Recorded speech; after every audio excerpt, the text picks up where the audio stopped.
barasenze. Imana irambwira ngo aba bantu basenze ntabwo bakuyeho ikibazo cy'umwana urwaye, ahubwo bakuyeho n'ibindi byari inyuma y'icyo kibazo. Mvugira ngo amina rata. Ngira mugenzi ngo Imana iteze ikibazo kugira ngo ikureho igikomeye kiri imbere. Damu wanjye ni my pastor, my wife, my darling.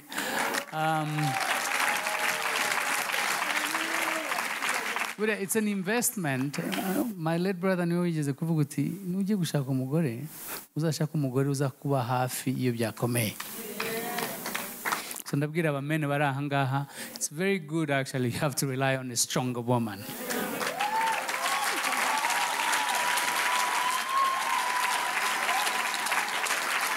So nawe rero kumva abagore bafite ibibazo, imiryango ifite ibibazo day in and day out,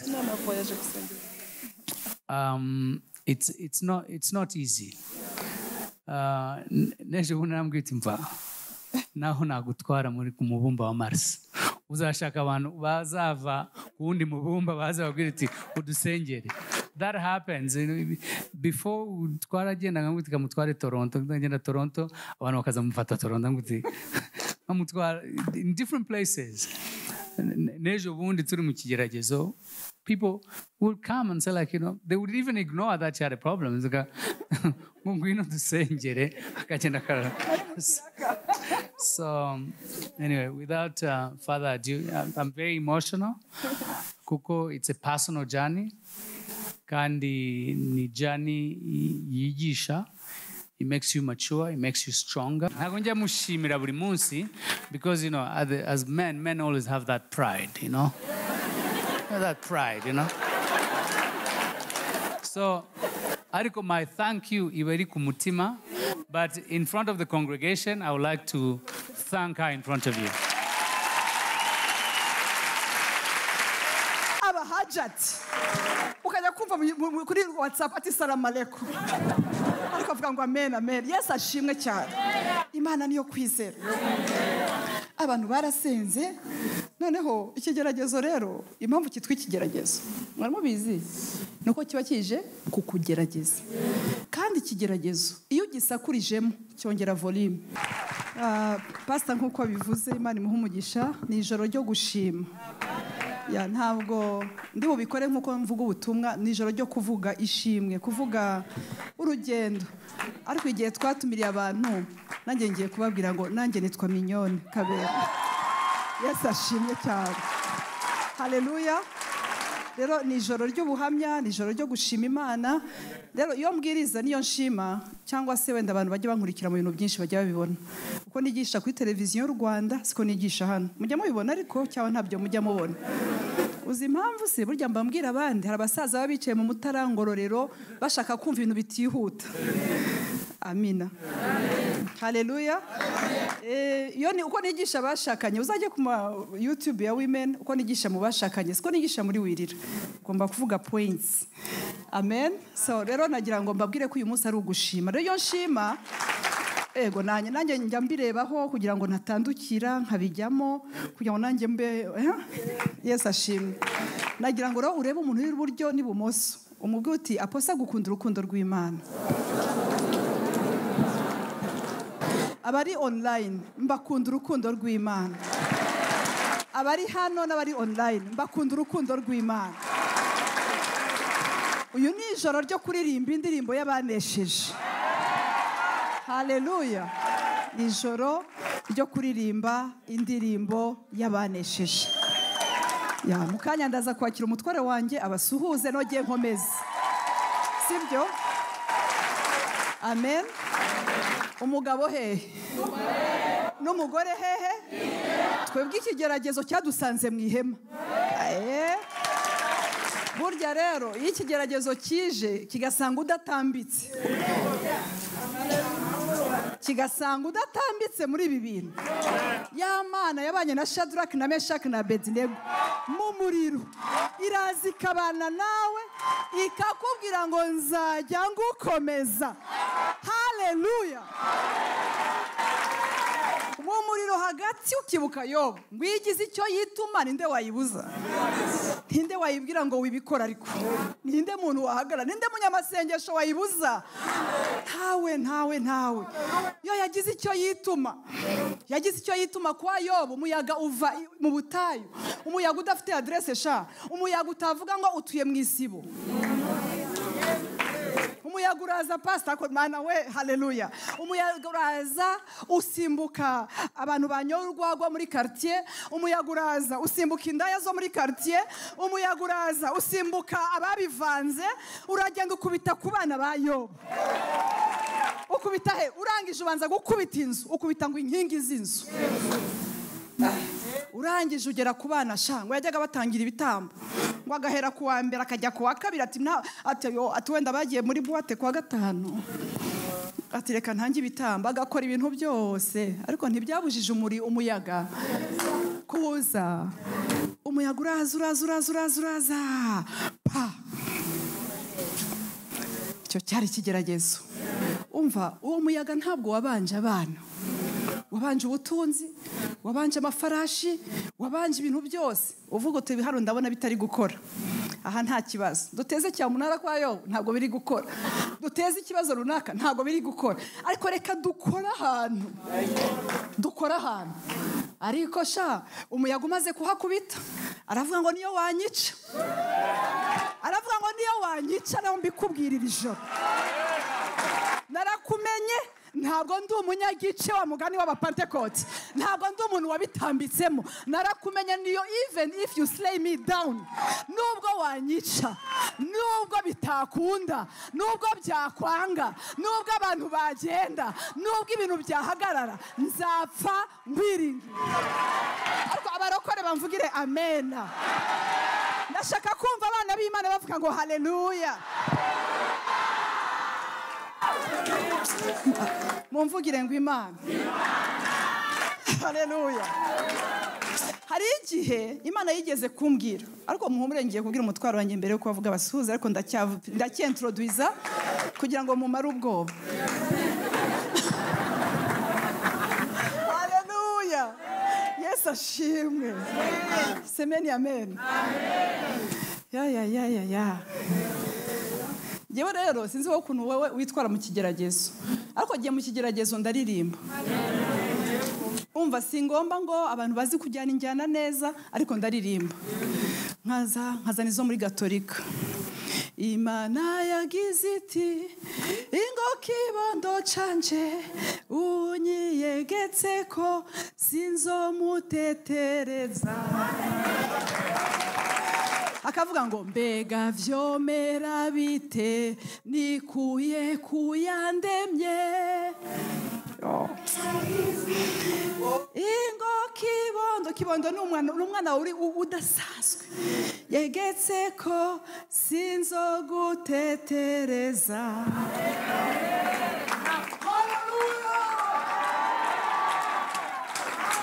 Hari ikindi gihe tugeragejwe kenshi, wenda nuko mubimenye vuba kubera YouTube, ariko tugeragejwe kenshi. Ariko bwa mugenzi ngo si rimwe si kabiri buryo.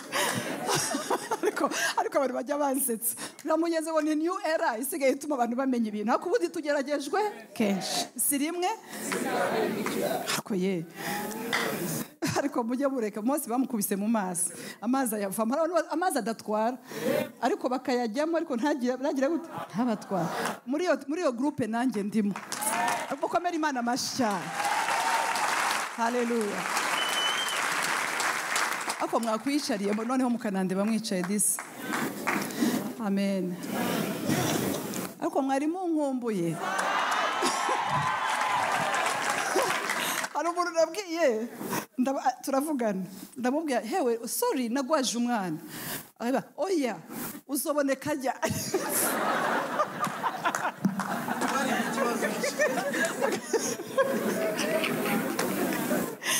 Nkajya mfata ibyo nanditse hejuru bya bindi bakora ugasubiza hasi, ngo yago nari nkubajije ngo ko tutari kukubona.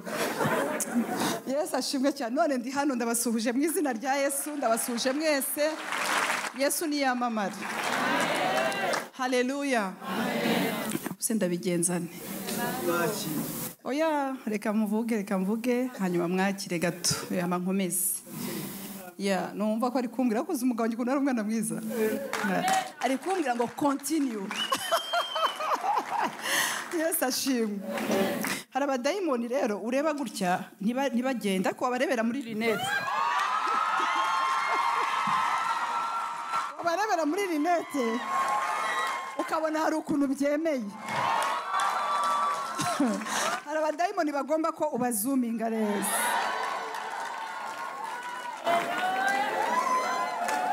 Bayimana utwuzuze ngo iri joro utwuzuze onyemerera ngendane nawe ho mu rugendo ntudusige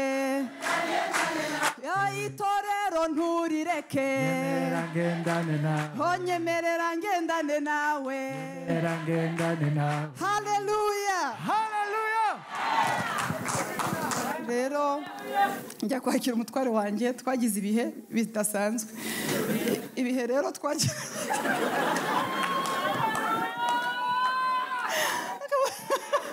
ariko burya iyo utarahura n'umuntu muhuje skando ntabwo wamenya ibintu uko bikora. Niyo mpamvu uriya Maria skandare yagombye ko yimuka muri quartier arimo ajya kwa Elizabeth abantu bahuje udutendo. Rero abaduhuje udutendo muri Iteraniro n'abari kure baranyumva neza. Nutabyumva uzaba ubyumva ko Yesu yabwiye abigishwa be arababwira ati ibi bintu ntabwo mwabasha kubyumva atari ko igihe kizaza mube mubyumva. Bigeze no mu byakozwe n'umwa 28 ku murongo wa mbere ngo tumaze gukira tumenya ko icyo kirwa cyitwa ngo iki Merite. Hari ibintu ucamo ugashaka kwigira umunyamwuka cyitwa ngo iki ukajya kuri Kanyarira iki kintu cyitwa ngo iki ukajya mu bitare cyitwa ngo iki. Umva nkubwire tumaze gukira. Umva mbabwire tumaze gukira imiyaga tuzamenya icyo kigwa cyitwa. Ariko igihe utaravayo wishaka kubanza kumenya. Iyo uri mu kigeragezo wishaka kutangira kumenya amakuru y'ibigukikije uyakuremo ikisi ugomba kubanza gufokasinga. Bari mu mazi bashumba barakubitika mu mazi ubwato bagira batya. Imana irababwira ati ubu bwato nibwo buzasandara ariko mwebwe ntacyo muzaba. Umva Bibiliya iravuga ngo ubwato buzasandara ariko mwebwe muzabaho. Ababurimo muzabaho ariko icyo kintu cy'ubwato kibatwaye kizapfa. Ariko nubwo bwasandaye ngo basigarana kabaho. Umva bwaragiye burarekurana hasigara akantu kitwa kabaho. Ako kabaho mwumvise ko ari umunsi wanjye w'ubuhamya. Ndi utanga ubuhamya. Akabaho rero byose byagiye. Imana ntishobora kwemera kugeragezwa ngo ntigusigire iki akabaho ni wowe, akabaho n'abadusengeye, akabaho n'abanyamasengesho, akabaho n'abapasiteri basenze. Imana yanjye abantu barasenze. Imana irambwira ngo aba bantu basenze ntabwo bakuyeho ikibazo cy'umwana urwaye ahubwo bakuyeho n'ibindi byari inyuma y'icyo kibazo. Mvugira ngo amina rata. Mugenzi ngo Imana iteze ikibazo kugira ngo ikureho igikomeye kiri imbere. Mumvugire haleluya. Ubu ngubu uwo twarwaje ni muzima, sibyo? Arahari ni muzima, ari hano i Kigali muzima. Ariko reka mbabwire ikintu kimwe, ariko icyakuweho mu masengesho si cyuwo gwaba rwara urupfu ruri imbere Imana ikaba yarukuyeho se. Vuga ngo ntabwo tugipfuye, ntabwo tukirwaye za kanseri zi deadly. Ariko mwavuze ngo amena. Haleluya. Simbuka umuntu uri iruhande rwawe uri social distance umubwire ngo aya masengesho abera abasenzi ntabwo ari ayaposo gusa n'itorero ryose. Iki ni igihe cya personal awakening. Reka mbabwire aya masengesho mwasenze atuvaniye ibyo byari byaradindiye. Mana we. Reka mbabwire, reka mbabaze. Aho kuki musenga byakomeye?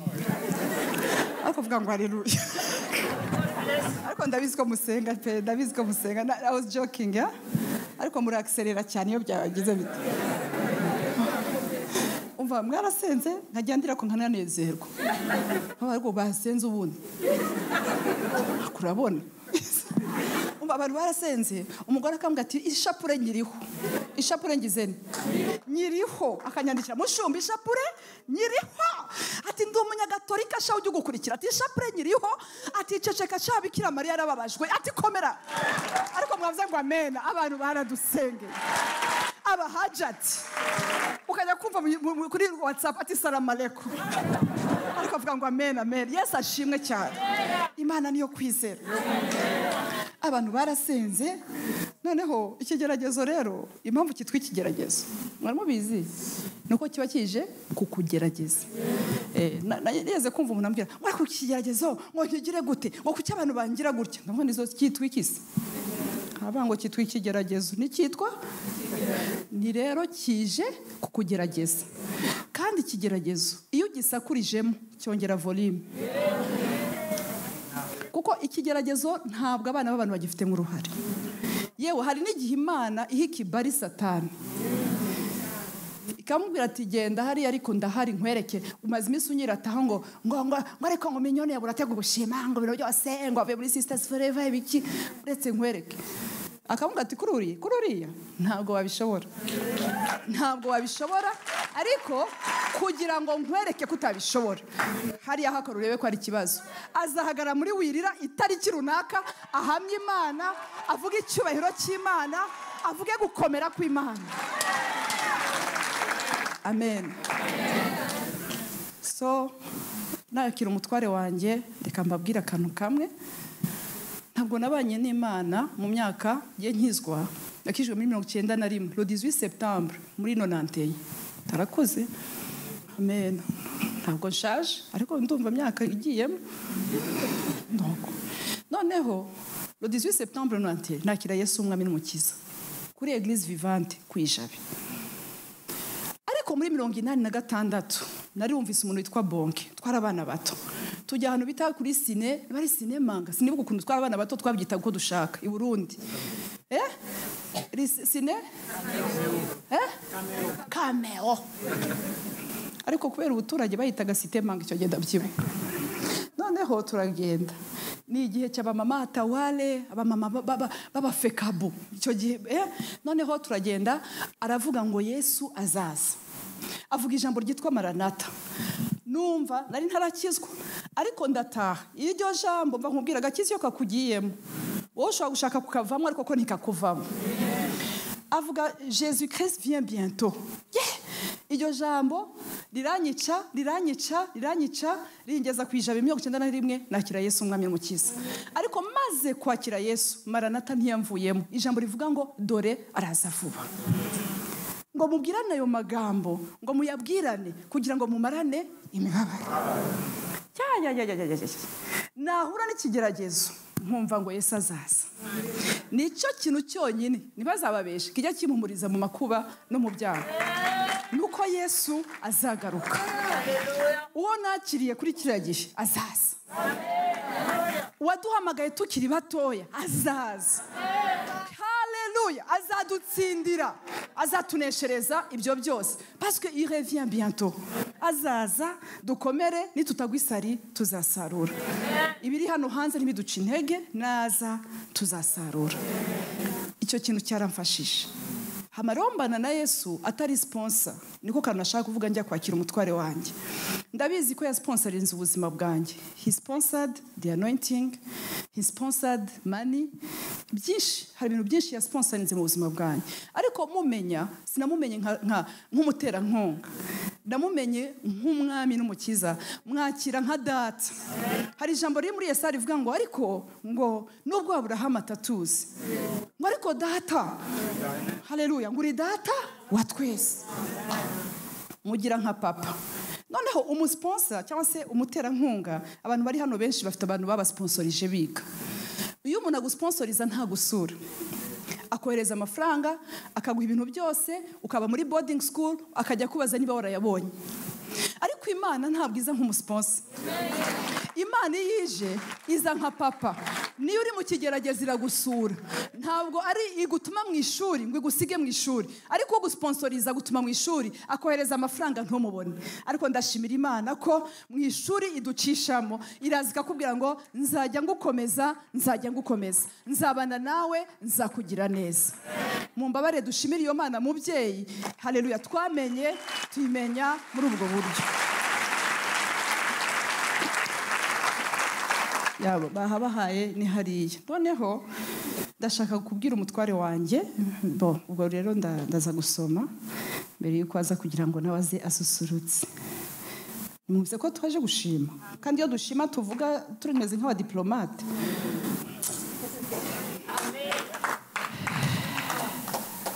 Nuko rero harimo gushima, ariko abantu bajya bavuga banditse ibintu byose bagira ibigerageza ngo shuti bakundwa, ngo turabasuhuje cyane, ngo kandi ngo twari tubakumbuye ibintu koko. Amen. Icyambere ndashima Imana, icyambere ubwayo ibana natwe nk'umubyeyi mu bihe byose. Sibyo maze kuyibabwira ko ntabanye nayo nk'umuterankunga, ahubwo twabanye nayo nk'Imana papa hafi yacu. Icya kabiri ndashima umuryango wanjye uwo mbarizwamo nk'umufasha. Harimo umutware wanjye Eric Kabera, harimo ndaza gukomeza kwivuga, ndetse n'uwo mvukamo nabo nashatsemo. N'umugisha kugira abavandimwe nkamwe. Nagira ko ari kugira ngo ntabyibagirwa nkabivanga. Ndashaka gushimira umutware wanjye, ndashimira abana bacu. Twagize umugisha tubyara abakobwa n'umuhungu. Umuhungu umwe ari nawo waciye muri icyo kigerezo cyo kurwara. Ariko ndashaka gushimira umutware wanjye n'abana bacu. Wenda abantu baratubonaga ariko bakagira ngo turi hano, ariko ntabwo twari hano. Kandi amakuru mbafitiye ntabwo nagiye ngiye kurwaza. Bekada Yesu ashimwe. Ariko ni wa muyaga. Hanyuma rero twari twiviriye muri Sisters Forever, mfite kasitoke k'ibineza neza, nari nguwe neza no mu mwuka, mvuye mu masengesho, numvaga ameze neza. Ariko ibyo bintu biraba. Ariko ndashimira Imana ko umuryango wanjye nibo twari kumwe hafi. Ndashaka kugushimira. Iki kigeragezo wacyitwayemo neza. Ababibonye bose barabibonye ko wari umeze nk'intama ngiye kubagwa. Nanjye nuko dukuri vrema twagerageje kwitwara. Amen. Kuko ntabwo byoroshye. Uriya reka mbabwire n'uburwayi bagutoza uko ubana nabwo. Rero turashimira Imana ko wabanye nanjye, hanyuma nanjye nkabana nawe. Sinzi niba naragerageje. Ariko siwe gusa, dufite n'abana twari kumwe bacu. Yesu ashimwe. Dufite abana b'abana beza. Imana yaduhaye abana beza, abana baguherekeza mu kibazo. Iwacu dufite abana b'uburyo bwose. Dufite bamwe bameze nk'abatuje bakabitwara buhoro. Ubwo bajya bavuga ngo bameze nkanjye hari cyangwa bameze nk'abo. Noneho tukagira n'abandi bamezemo nka Sophie wa kera. Bavuga ati iki turagikemura ku mbaraga z'umubiri. Bego abo bantu baravuga ati niba ngombwa karateka, ariko vraiment ntabwo bishoboka, ntabwo batubonera. Abo ni abantu b'intwari nabo tugira. Iwacu rero dufite impano zose, ariko ndashimira Imana ko batubaye hafi bakatugira neza. Umuryango mvuka mu nashatsemo, twagira ubuntu ko benshi majorite barakijijwe, kandi ntabwo bakijijwe bimeze ukuntu, barakijijwe rwose. Rero kugira ugire baramukazi bawe bagusengera, mama wawe ugusengera, mama wanjye ni pasiteri. Sibyo? Hari n'abantu bajya bavuga ngo abana b'abapasiteri barananiranye. Ubu murabona narananiranye ra? Yesu ariko Yesu ashimwe cyane. Vuga ngo haleluya ariko. Abana b'abapasiteri babaveho. Abana b'abapasiteri ni bazima cyane. Pastor atavuga ngo amin. Pastor Nambabazi. Pastor Nambabazi, Pastor Nzamwita, abana Pastor Gasana. Pastor Bernard, ariko Pastor Bernard. Pastor Liz, Pastor Manzi, Pastor Godin, Pastor Mana, Pastors. Imana ibaho umugisha. Pastor Rosette, turaho. Ni muri benshi ntago nabamara. Nukuri abana bacu turabashimira, imiryango yacu turayishimira. Ndababwije ukuri, Anne Sophia bagari mu nguni baramukazi bari mu bukuru murawe abakigewe nagira ubuntu mfite baramukazi banjye uti Apotre yabwirije narababwirije ndaje ndanababatiza kandi njya no kubabatiza najyaga mbatiza ahantu najyaga mbona bajyaga bandemerera kera nk'ubu najya kubatiza ari wo njyaga mvuga nkahita mubatiza n'umunwa. Amen, haleluya. Amen, amen. Ariko mwaretse tukisekera hari ikibazo. Haleluya.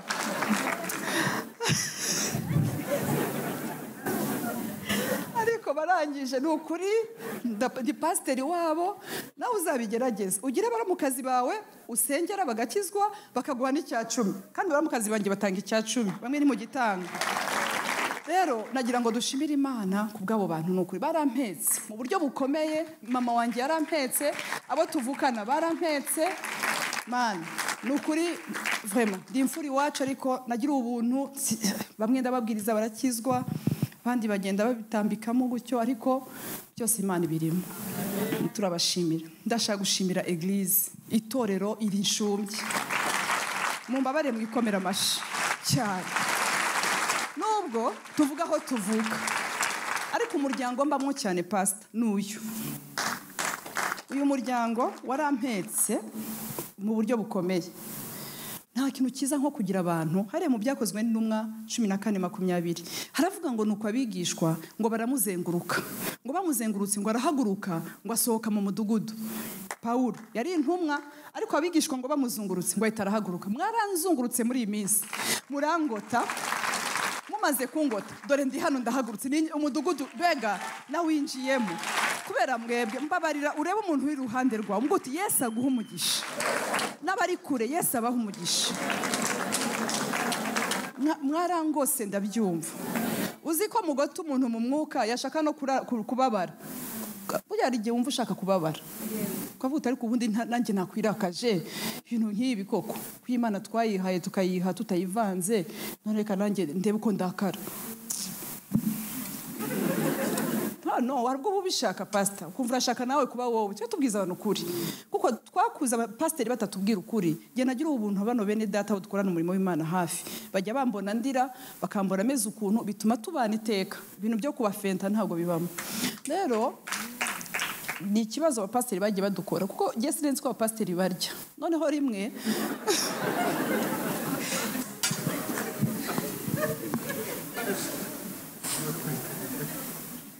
pasiteri twajyanye hano arya ubugari wenyine akuramo ishati araburya arangusha. Rero tujye tubwira abantu ko turya tubabwire ko tubabara tubabwire ko tujya tuneshwa ni byiza.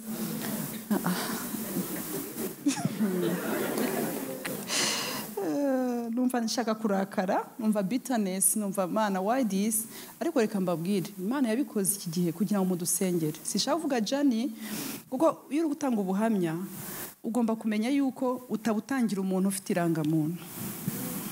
Ugomba kwitangira ubwawe ukavuga uburyo Imana yabanye nawe wenda mu kurwaza umwana ariko umwana kuko afite irangamuntu akaza kwitangira ubuhamya. Hari abana benshi bagiye bava mu nzu y'Imana kuko tubatangira ibyo batadutumye.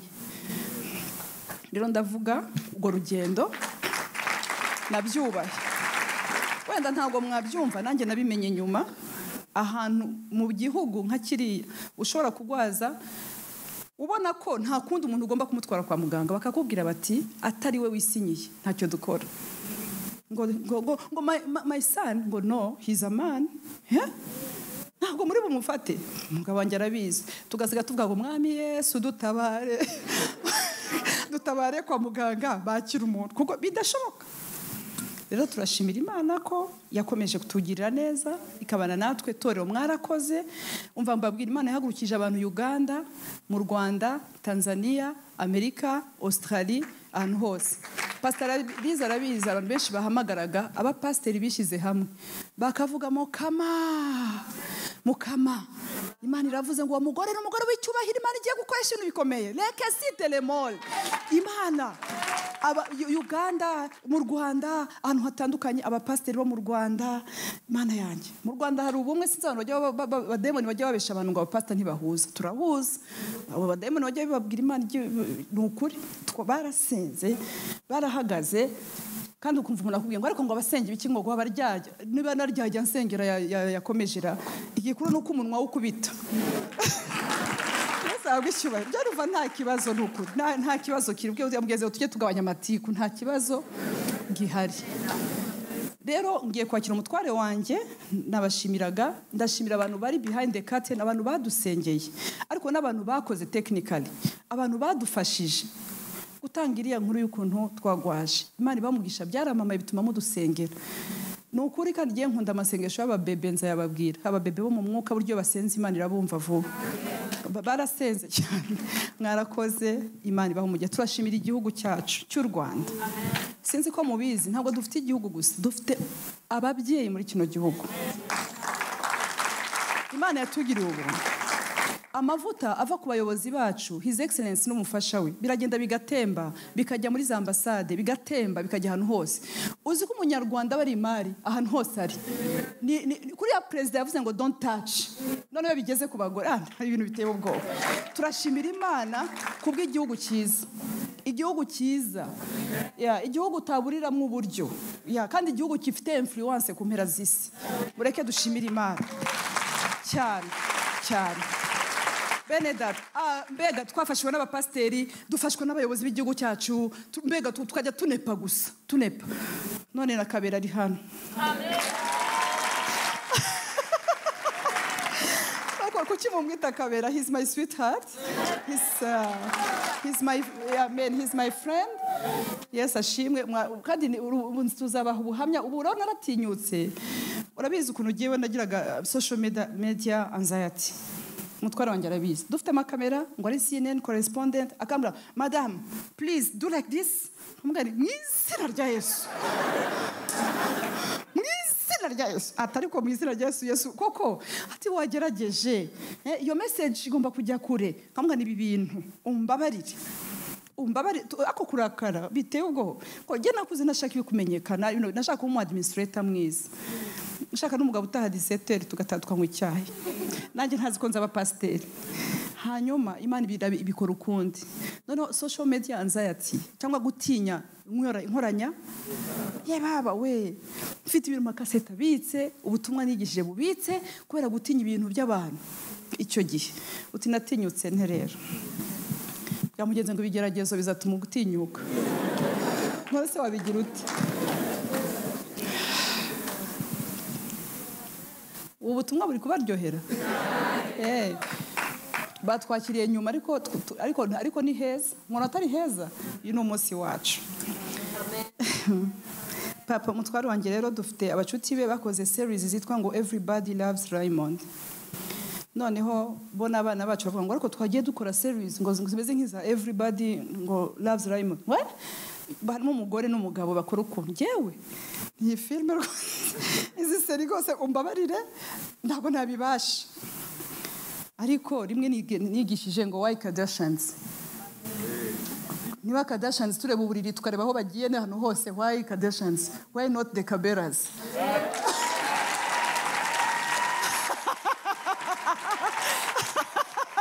Yes, ashimwe cyane.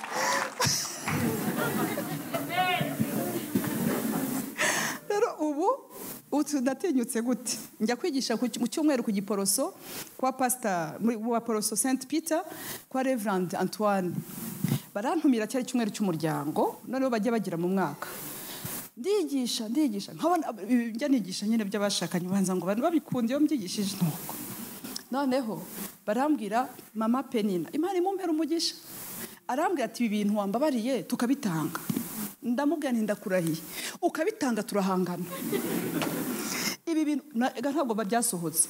Ibyo bintu ntabwo byasohotse nigishije ku Giporoso, barumirwa. Why Mignone? Why can't you share? Why? Ndabwo ngiye mu mbabarire. Arangije arambwira ngo ngiye kugusengera sha. Ngiye kugusengera ibintu wigisha bijye bigenda. Shaka ko byagiye, Imana imuha umugisha. rero ndi hano niteguye kubivuga, iyo bansanga mu gitondo na nimugoroba na hehe, I'm ready to speak and speak and speak. Amen. So nagira ngo mumfashe nakire umutware wanjye azabaramutse, hanyuma nanjye nze kuza kugira. Yes.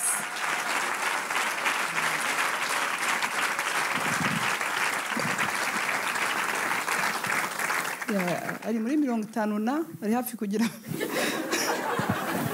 Yesu ashimwe. Karibu. Kijwe bugufi mu by'ukuri kuba ndahanga kandi nisharira. Stay with me because it's a testimony. Hari akantu mfite kanditsweho ngo my happiness journal. Hashatse kwandikamo utuntu ariko sinzi ukuntu usomye mu kanya nsanze byanditseho happiness journal. Wambwiye ngo ndamutse abantu ariko nshaka kubabwira n'iki kiri ku mutima.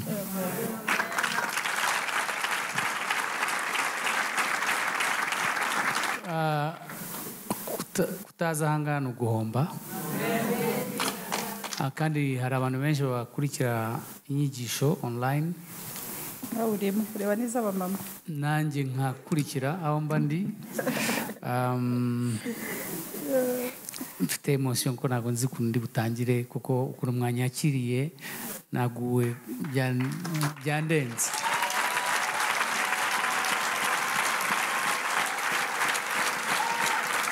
Ukuntu mukunda umushumba birandenga. She's a special woman.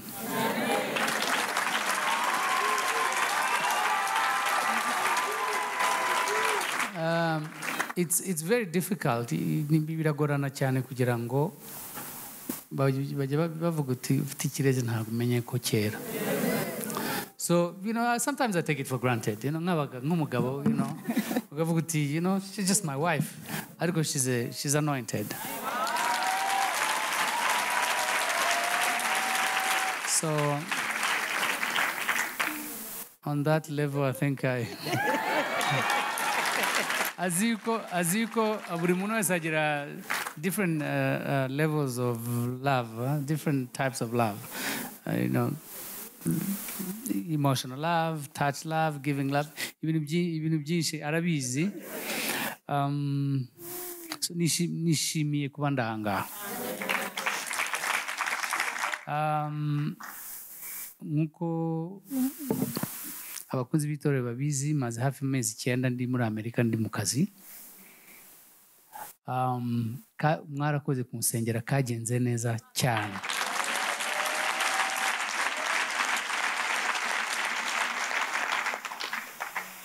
Nagiye kwandika igitabo, filime, mbona abantu tuzayikorana, irarangiye. Hari filime nagiye gukora irarangira, umwana araza nk'ukuntu yabibabwiraga, guca amarenga make kugira ngo mbabwire ukuntu byagenze. Umwana araza bari excited, ibibazo biraba kuko kubera ibibazo yagize kubura inshuti ye, yagize ikibazo cya ibyo bita bipolar. So bipolar igira negative na positive. So ukuntu bimeze, iyo ugize uburwayi nk'ubwo ngubwo, nawe murwaza urabyiga. So for her and for me and for all of us, it was like the second phase ya kabiri y'ubwo burwayi. So urumva yuko yaravuze uti ntabwo ndi ku ishuri, ntabwo meze neza, I'm not happy. So I just want to be excited. So excitement, you were overexcited, biratomboka. And so that happened. Ariko turashimira Imana ko mwadusengeye, kuko abantu b'Imana n'abantu b'Imana koko. It could have been worse. It could have been worse. Turashimira Imana ko mwana twagarukanye ahangaha.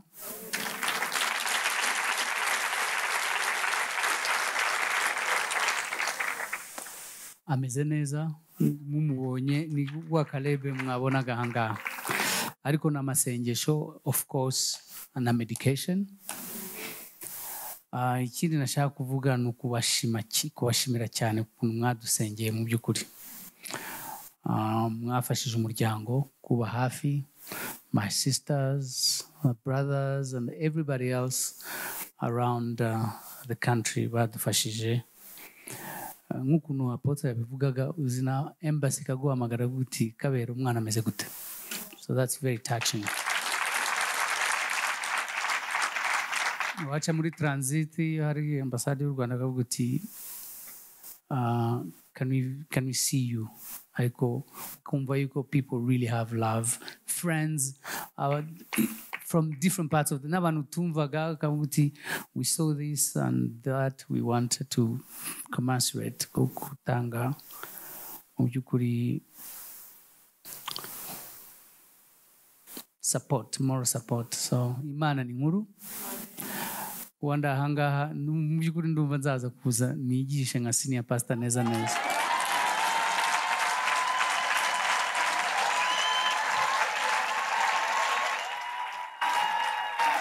Kuko my sister my sister wa London nangute mvuga icyo ni ikigeragezo kirashaka yuko mu by'ukuri ujya ku gatutu gahagarara neza.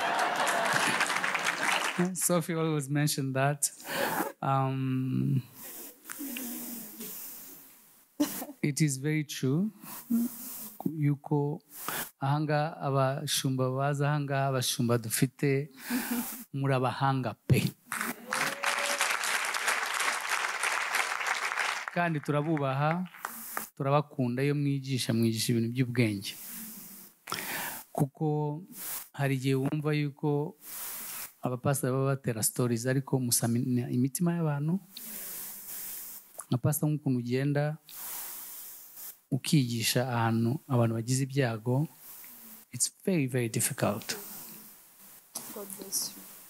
It's very very difficult kuko ari mushiti wanjye wambwiye ubuvanga yambwiye iti ngo aratubabarira cyane. Mere kuri urwo rugero umushumba uranga nanjye kuko ngo twikorera ibibazo by'abantu, so at the end of the day bikagusigamo some sort of scars. So murakora cyane kugira ngo mukomeze mudusengere, ntabwo biba byoroshye ariko that's God calling. Umva myaka 20 n'ingahe maze recording ibintu bya genocide day after day, somehow birakwafecta. So nawe rero kumva abagore bafite ibibazo, imiryango ifite ibibazo day in and day out, it's not easy. Neje bunambwe iti mva naho nagutwara muri ku mubumba wa Mars, uzashaka abantu bazava ku wundi mubumba baza babwira iti udusengere. That happens. Before twaragenda ngamutika mutware Toronto, ngenda Toronto abantu bakaza mufata Toronto nguti ngamutwara in different places. Nejo bundi turi mu kigeragezo, people would come and say like, they would even ignore that you had a problem. Ngwino dusengere akagenda kara. So anyway, without further ado, I'm very emotional kuko it's a personal journey, kandi ni journey yigisha. It makes you mature, it makes you stronger.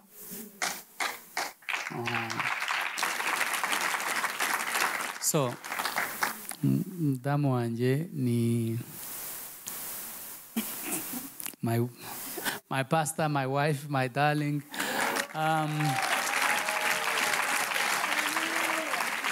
It's an investment. My late brother niwe yigeze kuvuga uti nujye gushaka umugore uzashaka umugore uza kuba hafi iyo byakomeye. So ndabwira abamene bari aha ngaha, it's very good actually, you have to rely on a stronger woman.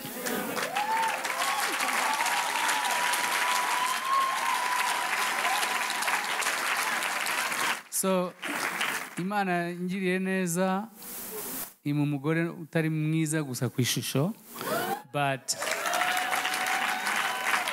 she's very good in everything. Ntabwo njya mushimira buri munsi because as men always have that pride, that pride, So ariko my thank you iba iri ku mutima, But in front of the congregation, I would like to thank her in front of you.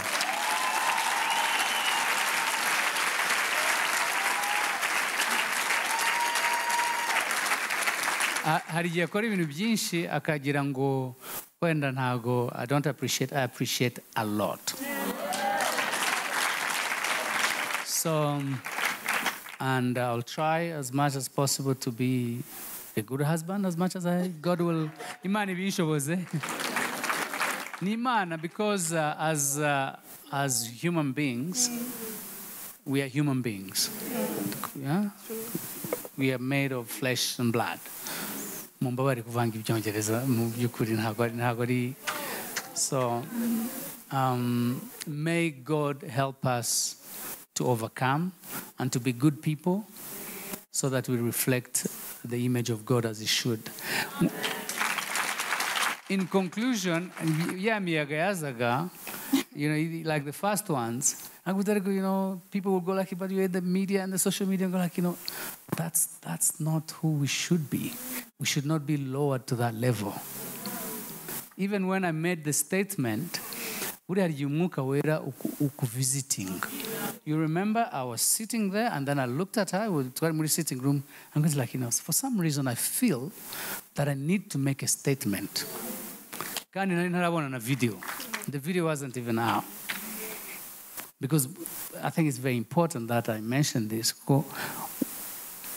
When the video came out, video was shared by our son to his friends. Ariko, sadly, somebody from the parent took a screenshot of that video and shared it among her friends. So you see, muri 21st century dufite a lot of anxiety kubera social media and telephone and things like that. That's a huge disease world over. Nagori muri Africa gusa. So people become very, I don't know, I can't use the term. Ariko ni bibi. It's obsession of touching the phone every second, obsession of sharing even the unshareable. So you're in that field.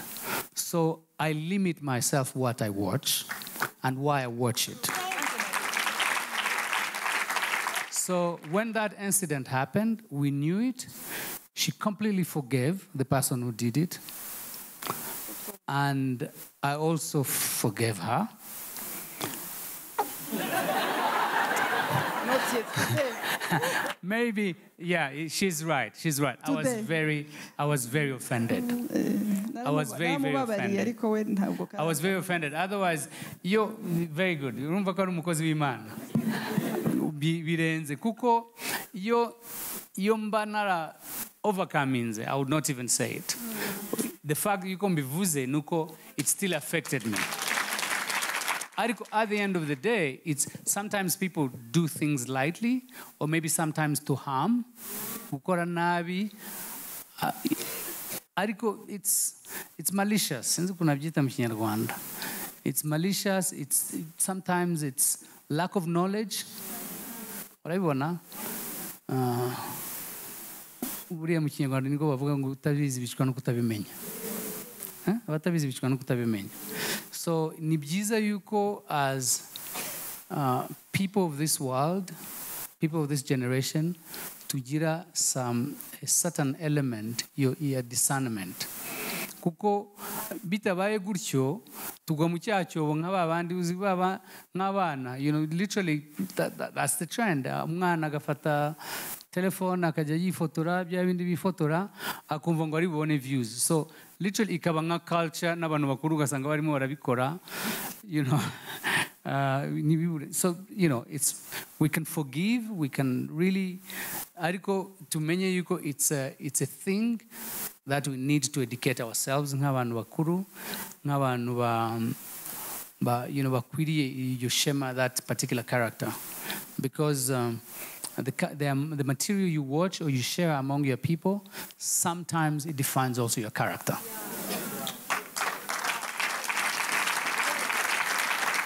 Ibyo wasangije abandi niba ari ibintu biri bitaguhesheje ishema, bidahesheje ishema n'undi muntu. Sometimes it defines it. Mubyumve neza nk'abakristu, nk'abantu mushobora no kubisangiza abandi, kuko it actually reduces, igabanya agaciro kawe. And sometimes tubikora tutabizi. Hari icyo bidufashije? I'm sorry, hope ntago nandukanyije. Ariko it's very very important ko tugira abantu bafite integrity, bafite morality, bafite n'ubunyangamugayo. No hari igihe ushobora kubikora utazi yuko it actually gonna affect you. So ariko ni byiza ko tubimenya. So like for instance, not every message or every visual I will take, when nuko ndi specialist muri image, ndi we sharing for that matter, however fun it may be. See, so ni byiza. I wanted to ndashaka kubashimira mwese ariko shira n'ibintu muri context. You see, however much I may have said, the video that was shared by Caleb on his social media, it wasn't that his social media, it was his Snapchat to his friends. It wasn't like, do you see what I mean? Niyo mubajije mukanya ntago amenye ibyo yakoze. Yahise anayikuraho. So like in his history, it's not there.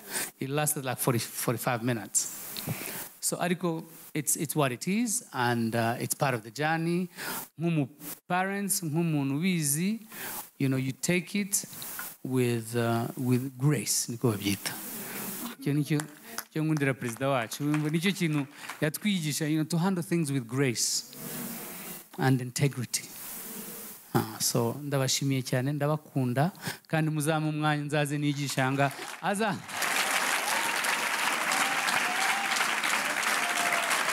Turashimira Imana rero. Amen. Thank you. Ko twavuye mu bitaro, twagiye mu bitaro, niho twari turi. Turashimira Imana ko yabigenje neza tukava mu bitaro. Ikindi nanone ibyo bintu bikagusanga mwarayoboye n'Imana, mukaba mufite assurance y'umwana muri Etats-Unis. Najya mbabwire ko yego kuba ufite assurance ni aba psychiatre barabizi, niyo birahenda. Ko biba bigomba abatherapie, aba psychologue n'aba psychiatre en même temps. Ko psychiatre aguha imiti, ariko kubera iriya deuil pathologique cyangwa se ikibazo wahuye mu buryo bwo gupfusha, biba bigomba mu psychologue. Rero kubihuza biri very expensive, birahenda pe. Ariko turashimira Imana ko hari assurance. Hari assurance. Bega Imana yabigenje neza. Murabyumva, amasengesho yanyu yagiye akora no kuri assurance, yakora n'ahantu hose, no kuri n'ubuntu bugeretse ku wundi. Ndashimira abajene ba hano babaye so close to him. Ndashimira abakozi b'Imana batandukanye. Nta nubwo bega hari ukuntu bitfigaringa bigashaka kugira ngo umuntu ashake attention. Bega ni uko nguko, ntabwo ari ikibazo siko ateye, ariko nicyo kibazo. Ariko turashimira Imana uburyo mwamukunze mukamuba hafi, n'ukuri Imana ibaha umugisha cyane. Yeah. Thank you very much. Mumpaye iminota ingahe rero? Ndangize? Mutahe kuko ibyo twavuga se tuzongera. Ngo ndangize saa 3. Nababwiye ko atari ukubwiriza ni gatoya hatu hati, ariko nagira ubuntu ntarabana n'umutware wanjye. Hanyuma tugiye kubana hari muri 97, twakoze dot le 31 mai muri 97 nibwo habaye dot. Noneho muri icyo gihe in between agwaza brother we. Je ntago ngira ubuntu bwo kugwaza, niryo shimwe ryanjye. Ubundi ubuntu bwo kujya kugwaza mu bitaro. Sinzi ko babyumvise. Wenda kuba kuri se ukahaba buri munsi. Ni Imana yabikoze icyo gihe. Hanyuma tumara amezi 8. Uwo my brother in law umugore yari yaramutaye. Noneho arwaye cyane kandi umugabo wanjye ajya mu kazi gatandukanye. Genda fiance. Abantu kajya bavuga ati yo dore uriya mukobwa, she umugabo yenda gupfa, bumvaga ari sibyo. Mba kuri CHK amezi 8. Ndibuka ejo bundi nibukije Imana. Nibuka abantu banyitiranyaga kuri CHK ndi ku muntu muramu wanjye, mbwira Imana ngo Mana nahagaze hari amezi 8 nanjye undengere hano. Yesu ashimwe cyane. Ukuri nabonye Imana. Ndibuka ikindi gihe ndi kwihuta, Imana yambwiye ngo igiye kunkorera igiterane kidasanzwe.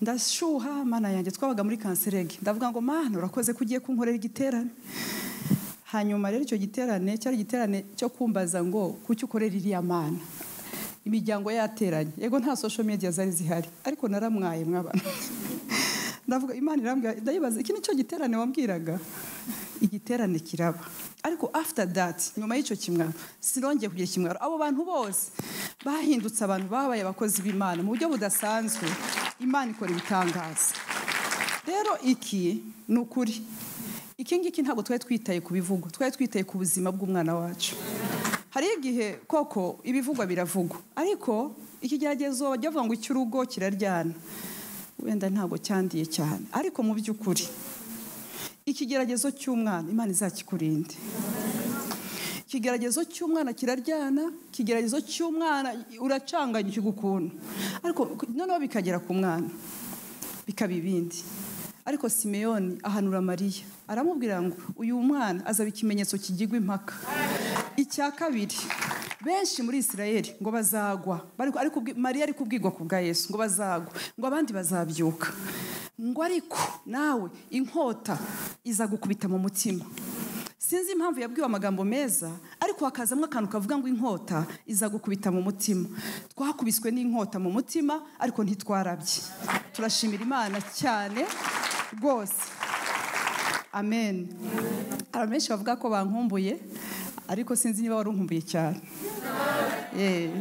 inkota yaradukubise iradukubita ariko tureguka tuyikuramo none Imana iri kudusana iri kutugira neza so tuzabaha ubuhamya burambuye igihe nababwiraga last year nkababwira ngo mukama yamvirayo nzabaha ubuhamya ngaruka aho ngaho rero this time yego hariyo abantu bavuga ati rwose bimeze gute ariko satani nasanze mu bintu akora akunda attention ni kuvuga ngo iyo yabuze ikintu akora kurangaza ararangaza aha hantu nta kintu yahakoze yashatse distraction ariko distraction ye yaratsinzwe turabibona yashakaga kurangaza kuko nta kintu na kimwe wabonaga kirimo ariko yashatse kugira ngo azane distraction akunda ibintu by'amakeya nawe satani mwarabibonye se ikindi kintu nabonye satani ajya yivanga muri selfie urabona abantu bakora gutya hari ukuntu uri muri cafe wagiye nko muri cafe uri ugize gutya hari igihe umuservera aca inyuma ibintu murabizi cyangwa ntabyo muzi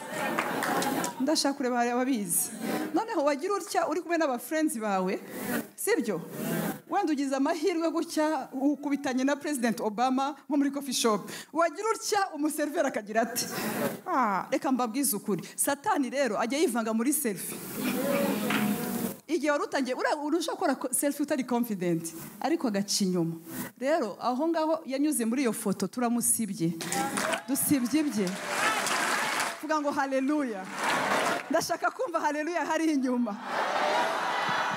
haleluya nukuri satani rwose akunda utuntu n'utundi tuzaganira rero byinshi tuzavuga ukuntu mukama Nowa na Manowa hano ashaka kuvuga ngo kugeragezwa harya uriya muntu n'ababyeyi be bakoze ibyaha cyangwa se hari ibindi bintu ariko Yesu aravuga ngo nukugira ngo imirimo y'Imana ibashe kugaragara muri we ndashimira Imana ko imirimo y'Imana igiye kugaragara muri twebwe amakuru mbafitiye nuko tutazahagarika igikorwa cyatangiye cyo gusengera abana murabizi ko tutarahura nibi twasengeye abana bariho barakizwa abana baba bagarukira Imana tunaendelea tunasonga mbele mumvugire ngo amen ndashaka kumva abana b'Imana Pastor Manowa yari umurokore ndabesha Pastor Manowa yari umurokore n'umugore wa Manowa yari yari umurokore ariko ngo bari mu nzira igitimuna ngo bajya itimuna ngo baramanukaga bamanuka hano hitwa itimuna ngo bahura n'intare ntiyareba Manowa intare ntiyareba Mukama-Nowa icunga Samson umwana wabo hari intare ziri kudushakira abana kuko birabizi ko twebwe zaratubuze n'imikurire ufite hari ibyo utajyamo atari uko wanjye ibyaha urakuze papa hari abantu bakuze hari ibintu tutagikora kubera izabukuru atari gutinya Imana cyane use pastor hari umuntu wadiraga ntagukundira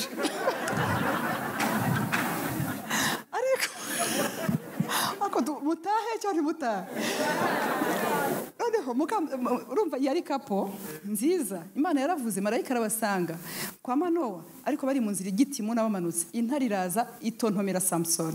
Itontomera Samson arangije ngo umwuka w'Imana agira ati amuzaho, arangije arayitanyaguza, arangije aragenda, ariko agaruka kuri ya ntumbi imwe yatanyaguje. Nzi neza ko Kaleba azagaruka kuri iriya ntumbi, akaza akirira ubuki bw'intare twatanyaguje muri iyi minsi. Nagira ngo mbabwire ngo amasengesho mwasenze yatanyaguje intare. Ndashaka kugira umuntu umbwira ngo ibyo wabonaga bikurwanya byabaye intumbi muri iri joro. Pastor, byabaye intumbi muri iri joro. Abakozi b'Imana muri hano bari ku isi yose byabaye intumbi muri iri joro. Ahubwo muri iyo ntumbi ugiye kujya ugenda ugafata ubuki. Samson yasubiyeyo, ntabwo tuzavanamo indishi z'akababaro. Ashaka kureba abana b'Imana bari hano, tuzavanamo indishi z'akababaro. Ntabwo twageragezwa ngo ntitwishurwe. Oya, Imana izashiraho entere, tuzatabarwa. Aragenda ngo arya ubuki, ariko ubuki yariye ngo hano ku babyeyi be, ariko ngo ntiyababwira aho abukuye. Tuzarya ubuki bw'abana bacu, abana bacu baziga barangiza. Haleluya. Ni umwana mukuru yagiye kujya mu mwaka wa 3 wa universite, ni mukuru, ariko ndashimira Imana ko tuzarya ku buki bwe. Ndashimira Imana ko nawe uzarya ku buki bw'abana bawe. Uyu munsi ndiho ndarya ubuki bw'umutware wanjye, mwatubonye ariko vuga ngo ihangane, ihangane. Muzarya ku buki, you will enjoy. Muzarya kuri honey, muzagubwa neza. Mukao Badia barya amadeni, abana bari bahari, bari amadeni. Mama Shanta warubizi, bari ideni. Badia yari ideni, ariko arya ideni ryo gushigikira umurimo w'Imana, ariko abana ntabwo bari bahari. Hanyuma rimwe baje abishuza, abishuza bari baje baravuga ngo turatwara abahungu bawe, ariko dufata ideni, turya imigati, tujya muri veyi, tukarya kawunga. Aba bana bari bahari, ariko abana baraza baba victime. Ariko uwo mugore ajya ku muhanuzi, natwe dufite aho twerekeza. Ajya ku muhanuzi, ageze ku muhanuzi aramuga ati mu rugo rwawe harimo utuvuta. Najya mbabwire ngo uko byamera kose hari utuvuta, kandi utwo tuvuta nubwo twaba duke turaza guhindura ibintu. Yagize amavuta, abana be ntibabatwara. So muhaguruke dusaba abakozi b'Imana badusengere. Ejo dufite Hebrew women. Ejo dufite Hebrew women. Ejo nibwo tuzavuga we, kandi ni kuri Zoom. Abatazaza hano bashake link ya Zoom ya women, abamama sibyo n'abakobwa, kuko tuzaba turi kuri Zoom. Hanyuma Imana ishimwe ko abagore twivugira. Namwe abagabo muzaye mushaka umunsi muze mugire muti namwe mwivugira. Imana ibaho umugisha. Nagira ngo dusabe abapasteri, kansabe pastor baze badusengere, basengere n'uyu muryango wacu. Amen. Banamusengere kuko murabizi ko harabo Yesu yakijije bagakira uwo mwanya, ariko mujye mwibuka ko n'abatakije uwo mwanya nta mpumyi byagusabye ko afataho ubwa kabiri. Rero nukuri hari healing, ariko it's still a process. Biracyari process, biracyakomeje, ariko tuzi neza yuko uko duhagaze hano namwe mwese mu bumwe Imana iri bubikore neza burundu. Nagira ngo dusaba abakozi b'Imana, mwarakoze. Imana ibaho umugisha. Ya tuzakomeza kuvuga Imana. Reka dusenge nicyo dusabwe. Yesu mumuhe amahashyi. Ntabwo byoroshye muri iki gihe kuvuga. Gasana yavuze, Pastor Gasana yavuze, Pastor Aposo yavuze, Eric. Nta muntu twese tuzi kuvuga. Yesu ashimwe, ariko intego ni imwe, ni ugushima Imana. Kandi si we wenyine, twese tugomba gushima iki? Nawe aho uri shima iki? Ntabwo nshima Imana kubye, shima n'Imana kubyawe. Ukorera abantu bavuga ngo iby'undi, hanyuma wowe se kirorike. Haleluya. Narababwiye ngo siko bizagira bite. Kubategereza iki? Kadusenge buri muntu wese n'agahwa ke agaki. uragakandagiye nkandagiye akanjye, hari abafite kamwe, hari abafite amahwa 10, hari abafite 8, kadusenga Imana. Mana mu izina rya Yesu, turagushimira Imana. Ntabwo mwami wanjye duhagaze hatuboroga, duhagaze hatugushima. Ntabwo duhagaze haturira, duhagaze hatugushima. Byose mu ngeri mwiza ni ukubera wowe mwami wanjye nyir'ijuru n'isi. Turagushimira, warakoze. Wumvise gusenga kwacu, wumvise kutaka kwacu, wumvise mu ngeri mwiza mwami wanjye, wumvise umuryango wa Erike umufasha we, wumvise abana be ubagirira neza, wumvise amagambo twagusigiye mwami, abera bawe twari imbere yawe, twumvise mu ngeri mwiza Mana yacu utumvise kandi waratumvise byatukira. Aha tuje gushima ntituje kurira, aha tuje gushima ntituje kwiheba, tuje gushima kuko watugire neza, ukagirira urugo rwawe umugaragu wawe mwogeze mwiza n'umuja wawe, ukabakiriza abana, ukabakiriza umwana. Turagushimira natwe n'abacu urimo urabakiza, kandi siko bizahora kubagutegereza. Data mu ngeri mwiza Mana yacu nyirihe byose, turakwereka mu ngeri mwiza uriya mwana, turakwereka abana bacu, turakwereka imiryango y'Abanyarwanda. Mana igenderera abantu, ikatugendera mu ngeri mwiza. Gendera mwami wanjye abana bacu, gendera Mana abana bacu mu ngeri mwiza. Baragahinda imitima yacu byatukiranuka, bindura abana bacu babe nkatwe. Mana isumba byose n'izina rya Yesu. Data badusengeye, basokuru badusengeye, mwaswe twebwe turi imbere y'abatugusenga. Nziko mwami washaka kugira ngo tuzahamye, nziko Mana wagira ngo tuzahuze kugira neza, nziko Mana tuwagira ngo mu ngeri mwiza tuzashima izina ryawe. Turagushimira Mana ikiranuka, turakwereka mwami wanjye ke, turakwereka n'abandi bana bacu ukuboko kwawe, guhindura kwawe, gukiza kwawe kurabeho. Data kirya gihe mwami barapfanye n'undi mwana babanaga, ariko wabambye ukuboko mwami aramukiza. Mana yamubuye kugira ngo mwami wanjye apfane nawe. Mana wafite umugambi kuri we, ikirori cyawe cyo turakigushimiye. Ngoma data ugire neza Mana, turacyamukwereka mu ngeri mwiza, turacyakwereka n'abandi bose, turacyereka n'abacu Mana, ukuboko kwawe kwiza, babazi zawe Data, kundo rwawe mu ngeri mwiza. Nezeza ubwoko bwawe, nezeza abagaragu bawe n'abaja bawe bari imbere yawe, ubanezeze ubagire neza, uduhindurire abana, uduhindurire imiryango, ubahindure mu ngeri mwiza. Data turabigushimiye, umaze kubikora kandi umaze kutumarana, kandi umaze kutugendera, kandi umaze kugendera abana bacu. Mu izina rikomeye rya Yesu Kristo umwami wacu, amashyi ya Yesu, amina. Yesu abaho umugisha, ndabahobereye, ndabagumbiriye mu izina rya Yesu. Kandi abakozi b'Imana bakoze cyane cyane, kubabona birasusurutse. Imana ibaho umugisha abakristu, bakozi b'Imana, mujyana amahoro ya Yesu. Kandi turi kumwe.